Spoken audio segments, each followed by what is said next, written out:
Chapter 13. The Sewers of Paris. Marius had indeed been taken prisoner, but not by the soldiers. It was Jean Valjean's hand that had caught him as he fell. Valjean had taken no part in the battle. He had been looking after wounded men while bullets flew all around him. When Marius had been hit, Valjean ran to him at once, grabbed him before he fell, and carried his unconscious body into a small alley behind the wine shop. Valjean lowered Marius to the ground, stood with his back to the wall, and looked around him. The situation was terrible. There seemed to be no escape. On one side of him was the field of battle. On the other side was the low barricade, behind which hundreds of soldiers waited for rebels trying to escape.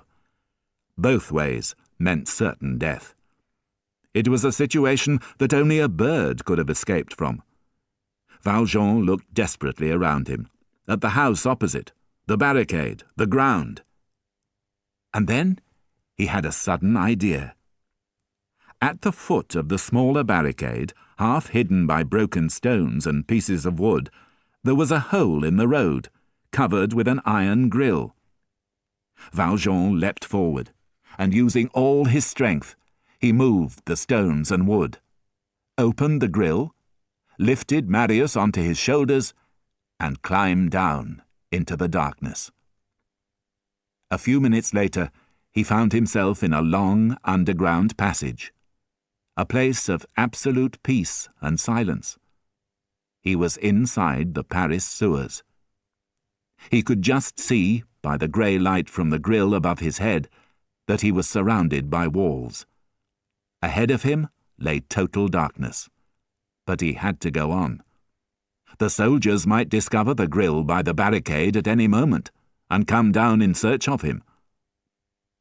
With Marius lying across his shoulders, Valjean walked forward into the darkness, feeling his way along the wet, slippery walls with his hands. He moved from one passage into another, slipping several times on the wet floor. He could not see where he was going, but he knew he had to follow the downward slope of the passages towards the river. He walked blindly downwards in this way for a long time, his clothes wet with the blood from Marius's wound, the faint whisper of the young man's breath in his ear. He walked in total darkness, the silence broken occasionally by the thunder of gun carriages and horses racing along the streets of Paris far above his head. Suddenly, he saw his own shadow on the floor of the passage in front of him. Looking back, he saw the distant light of a torch. He was being followed. He pressed himself against the wall, held his breath, and waited. In the distance, a group of men formed a circle around the torchlight. They seemed to be listening for something, waiting for someone to move. Finally, the group of men moved off along another passage, and Valjean was left in total darkness once again.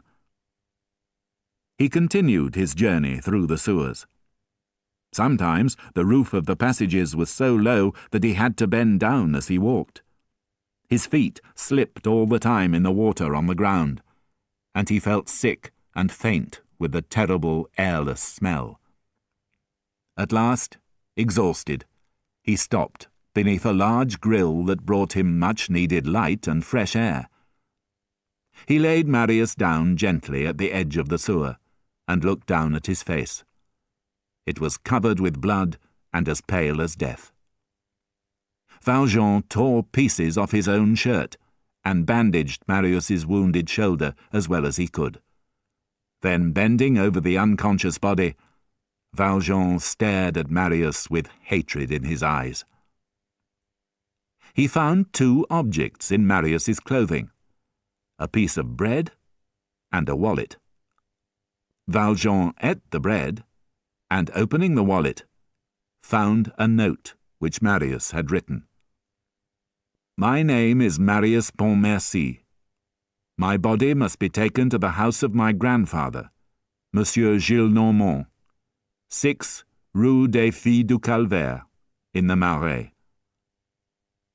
Valjean repeated the address until he could remember it, returned the wallet to Marius's pocket, picked Marius up again, and continued his journey downwards towards the river. He did not know what part of the city he was passing under, or how far he had come.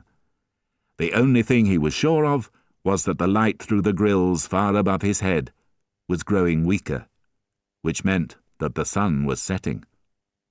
At one point he had to walk waist-deep through water, and almost sank as the ground turned to sand beneath his feet. Finally, when even his great strength was beginning to fade, he saw ahead of him a light, the clear light of day. He was suddenly filled with new energy at the sight, at last, of his way of escape from the sewers. Forgetting the weight of Marius on his shoulders and his own hunger and tiredness, he ran towards the light. He had to bend as the roof of the tunnel became lower, but when he reached the light, Valjean stopped and gave a cry of despair. The opening was closed with a strong iron gate held firm by a huge rusty lock. Through the bars, Valjean could see daylight, the river, a narrow river bank. But how could he get out? Valjean laid Marius down by the wall, where the floor was dry. Then, moving to the gate, he shook it fiercely with both hands, trying to bend the bars with the last of his strength. But the gate was solid, and the bars were firm. Valjean turned his back to the gate and sank to the ground, his head bowed between his knees.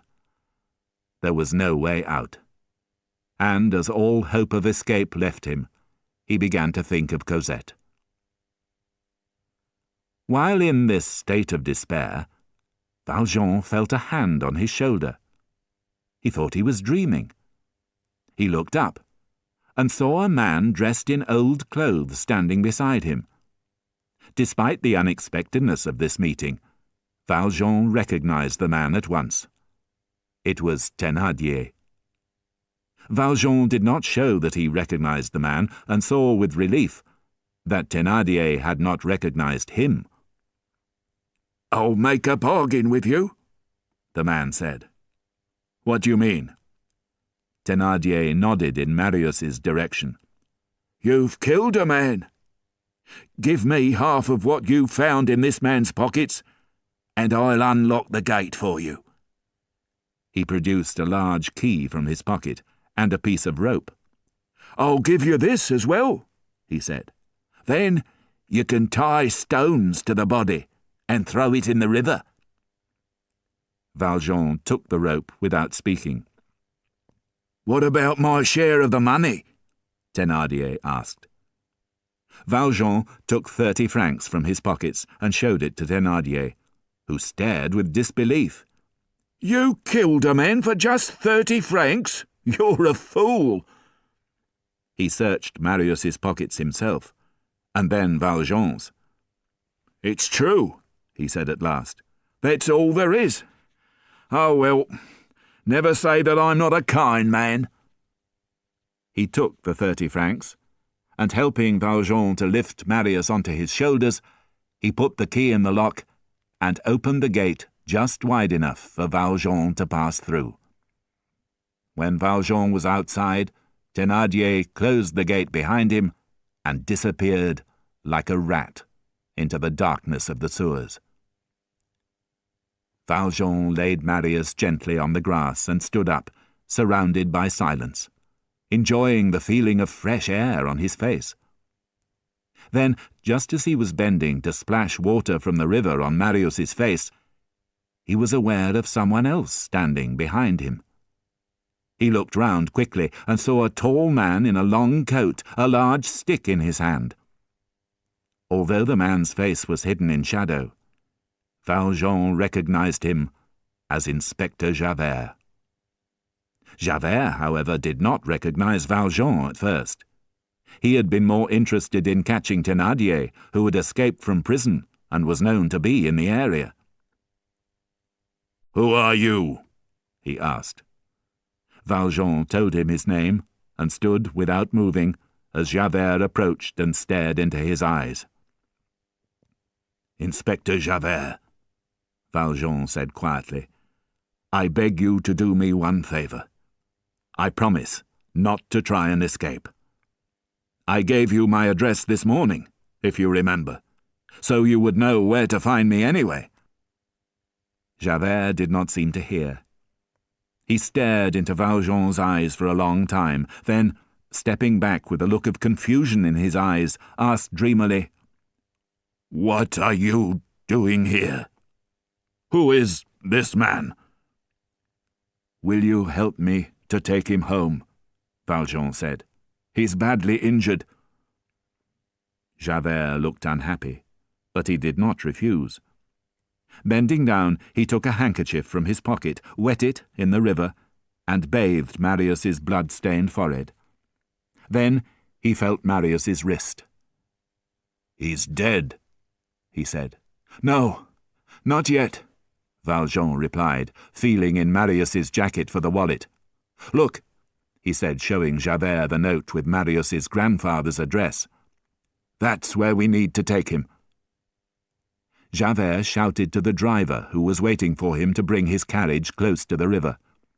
With Marius in the back seat, Valjean and Javert side by side in the front, the carriage drove off quickly through the dark and strangely empty streets of Paris. When they arrived at Monsieur Gillenormand's house, a servant answered the door.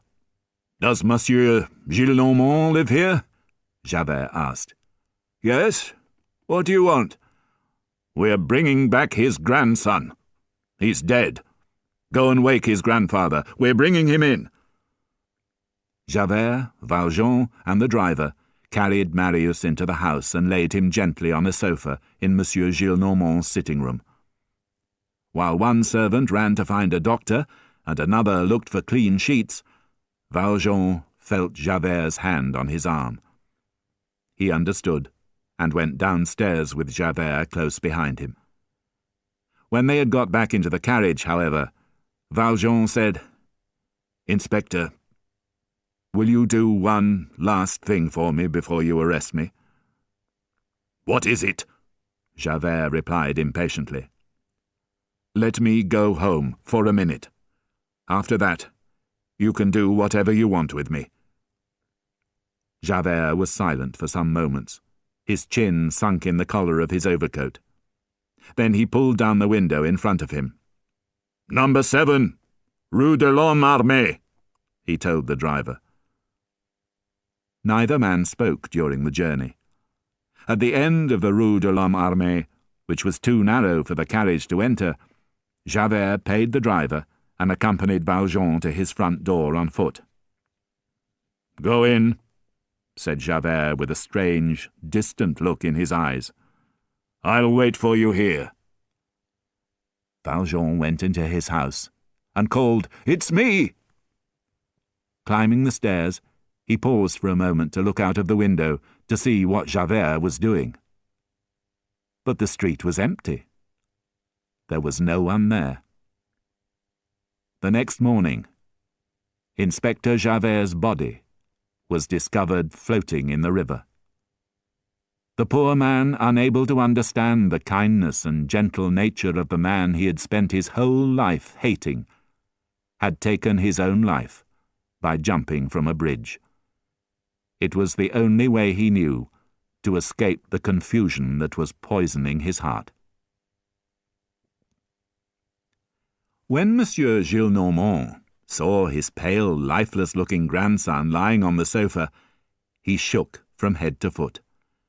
Leaning against the door for support, he murmured, Marius! He's just been brought here, said a servant. He was on the barricade, and he's dead! Cried the old man in a terrible voice. The fool! He did this to hurt me, the ungrateful boy! I try to be good to him, and this is how he rewards me. The old man walked to the window, and while he complained to the night about the pain and grief his grandson had caused him, the doctor arrived. After listening to Marius's heart, he organized his removal to a bed in another room, and returned to Monsieur Gillenormand, who was still standing by the window. "Will he live?" Monsieur Gillenormand asked, his eyes wild with fear. "I don't know," the doctor replied. "The wound to his body is not serious, but there are deep cuts on his head. It's difficult to say." Monsieur Gillenormand went to Marius's bedside. "You heartless boy," he said angrily. "A fool who prefers fighting to dancing and having fun. What kind of man are you? Are you mad? But it makes no difference. I too shall die. That makes you a murderer, a cold-hearted killer. I cannot feel grief for you." At that moment, Marius's eyes slowly opened, and his gaze rested upon Monsieur Gillenormand. "Marius!" the old man cried. "Marius! My child! Grandson! You're alive after all!"